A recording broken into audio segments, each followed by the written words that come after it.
शंकर भगवान को आप जल चढ़ाना प्रारंभ कर दो। अगर दुख है ना जीवन में, शिव जी को जल चढ़ाना प्रारंभ कर दो।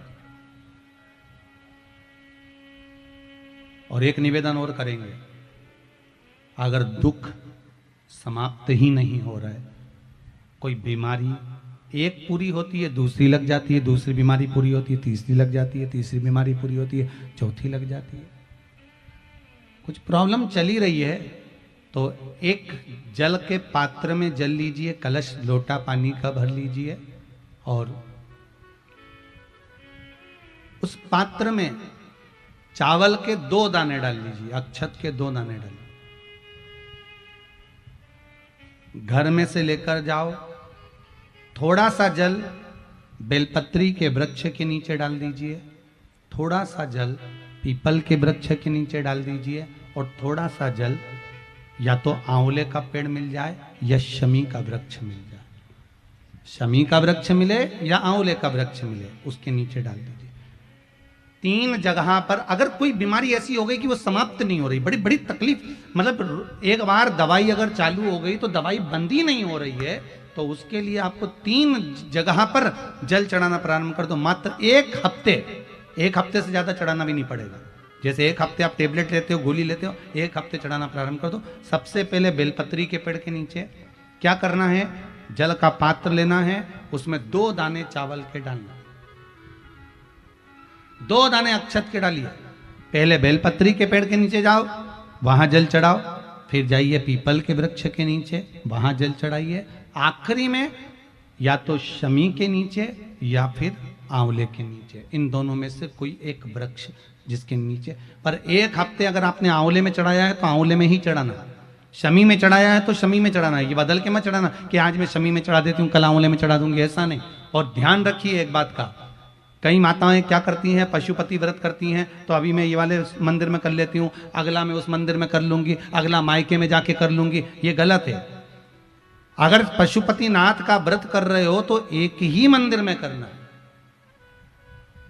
मंदिर नहीं बदलना। एक माता ने बड़ा अच्छा प्रश्न पूछा है, प्रश्न किया है,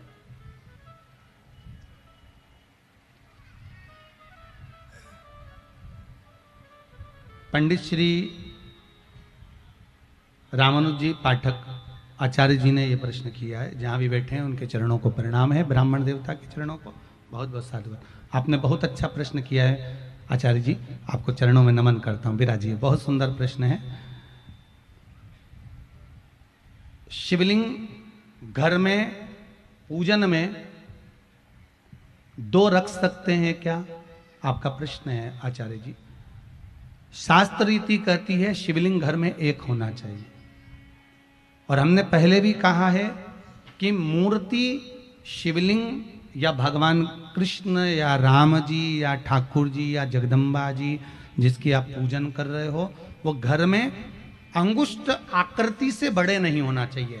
भगवान की मूर्ति जमीन पर अपना हाथ रखकर देखिए और इस अंगूठे को लंबा कर कर देखिए, बस इससे बड़े प्रतिमा घर के अंदर ना हो। अगर है तो इसका मतलब ये नहीं कि तुम उसको उठाकर कहीं रखे हो, है तो उसकी सेवा करो, पर कैसी सेवा करना है, इस अंगुष्ठ आकृति से जितनी छोटी छोटी छोटी छोटी मूर्ति होती है उसको सेवा कम करना पड़ती है, जितनी बड़ी मूर्ति होती चली जाती है उसको सेवा ज्यादा करना पड़ती है। जैसे घर में छोटा बच्चा रहता है, उसको कुछ भी पहना दो, कैसे भी पहना दो, दूध पिलाओ, सुला दो, पटक दो, खिलौने के साथ खेलता रहेगा। बच्चा बड़ा हो गया, उसके मनपसंद कपड़े चाहिए, मैं ये नहीं पहनूंगा, मुझे ये नहीं पहनना, मुझे ये नहीं पहनना, मुझे वो नहीं पहनना, उसके पसंद का। तो मूर्ति बड़ी है, उसकी सेवा।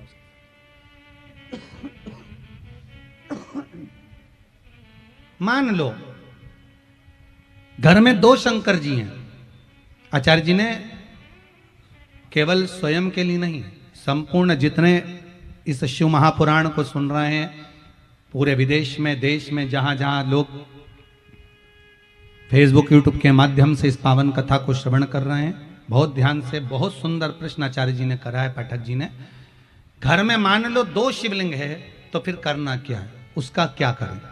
शिव महापुराण की कथा कहती है, एक शिवलिंग को आप भगवान शंकर का नर्मदेश्वर स्वरूप मान लो, और एक शिवलिंग को आप काशी का विश्वनाथ का स्वरूप मान लीजिए और उसकी सेवा में लगे रहिए।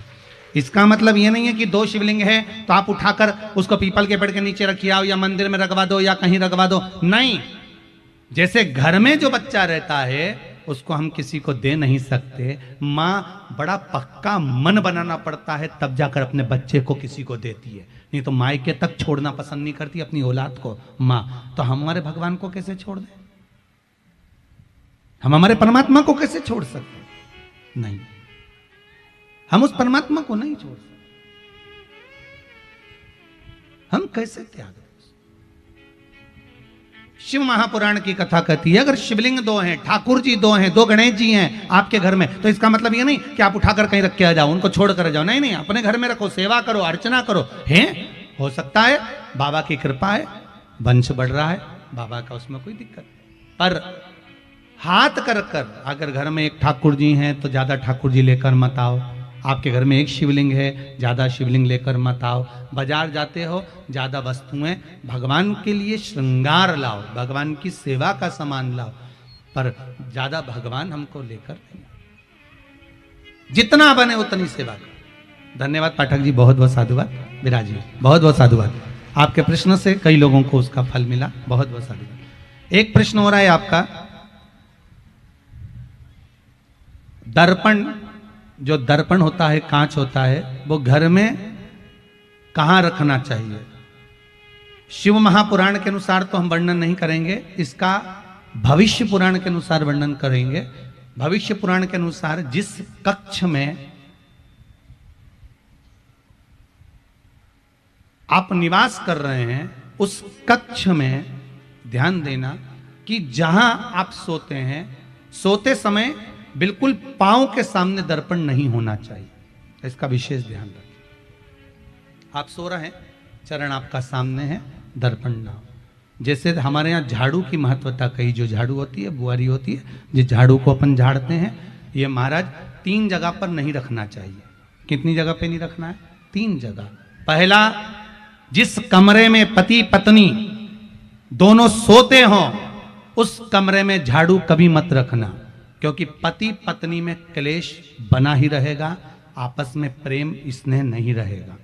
जिस कक्ष में पति पत्नी सोते हो, रहते हो, उस कमरे में झाड़ू कभी नहीं होना चाहिए, बुआरी नहीं होना चाहिए।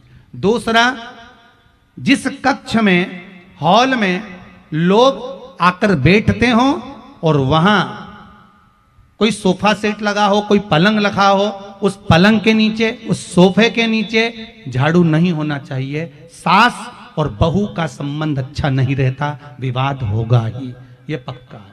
तीसरा, अन्नपूर्णा का स्थान जहां पर भोजन बनता है, आप भोजन करते हो, रसोई घर में झाड़ू नहीं होना चाहिए। कारण बच्चों में क्रोध आएगा, चिड़चिड़ प्रवृत्ति बनी रहेगी, और बेटा और बेटी संबंध आप करना चाहते हो समाज में, और बच्चे गलत जगह पर संबंध करने के लिए आतुर रहेंगे। इसलिए रसोई घर में बुआरी झाड़ू नहीं होना चाहिए। 3 जगह विराजिए, बैठिए, 3 जगह पर बुआरी करना। कुछ चीजें ऐसी हमारे इसमें भविष्य पुराण के अंतर्गत बड़े बड़े सुंदर भाव वर्णन करें महाराज, उसको समझना है ना, हमारे जीवन में उतारने लायक। कई माताएं कहती है हमारे यहाँ क्लेश बहुत रहता है। क्लेश क्यों रहता है? उसका कारण